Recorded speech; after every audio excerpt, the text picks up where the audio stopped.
नमस्कार मंडळी. श्री स्वामी समर्थ.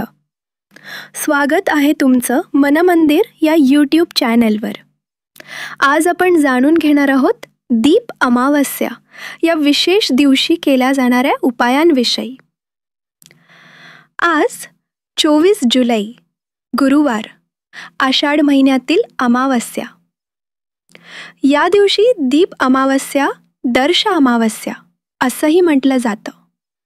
शास्त्र सांगतं अमावस्येला आपल्या पितरांची पूजा तर्पण केलं पाहिजे, विशेषतः आषाढ अमावस्येला, कारण या दिवशी आपले पूर्वज पृथ्वीवर येतात, त्यांचा आशीर्वाद आपल्याला मिळतो.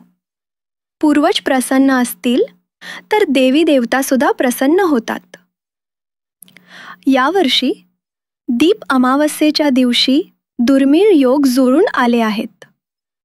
गुरुपुष्यामृत योग, मासिक शिवरात्री, गजकेसरी योग आणि राजयोग. या दिवशी केलेले उपाय आपल्याला दुप्पट फळ देतात. चला तर मग जाणून घेऊया कोणते उपाय करायचे.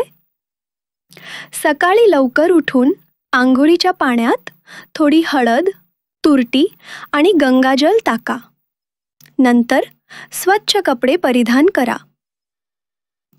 घराची पूर्ण स्वच्छता करा, विशेषतः उंबरठा आणि फरशी.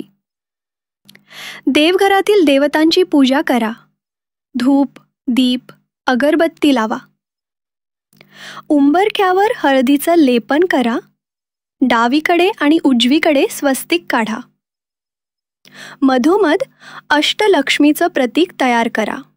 अष्टलक्ष्मीची 8 नावं घ्या.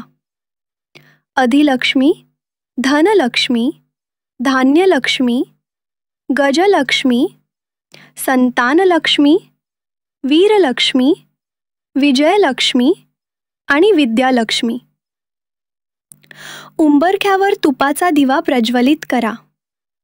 डाव्या बाजूला आणि उजव्या बाजूला घराच्या बाहेरील बाजूस हा दिवा ठेवा. 1 वाटी चणा डाळ आणि गूळ ठेवा. तो दिव्याजवळ ठेवा. दुपारी हा नैवेद्य गाईला द्या. सायंकाळी 1 लिंबू घ्या. घरातील प्रत्येक व्यक्तीवरून उतार घ्या. लिंबू कापून दिवा तयार करा. त्यात तूप, लवंग आणि वाती घाला. हे दिवं घराच्या दोन्ही बाजूंना ठेवा. घराच्या ईशान्य दिशेला हळदी कुंकवाने स्वस्तिक काढा. संध्याकाळी 1 पाण्याचा नारळ शेंदुराने त्रिशूळ काढून घरातील सदस्यांवरून ओवाळून उंबरठ्यावर फोडा. तो नारळ खाऊ नका. दुसऱ्या दिवशी निर्माल्यात विसर्जित करा.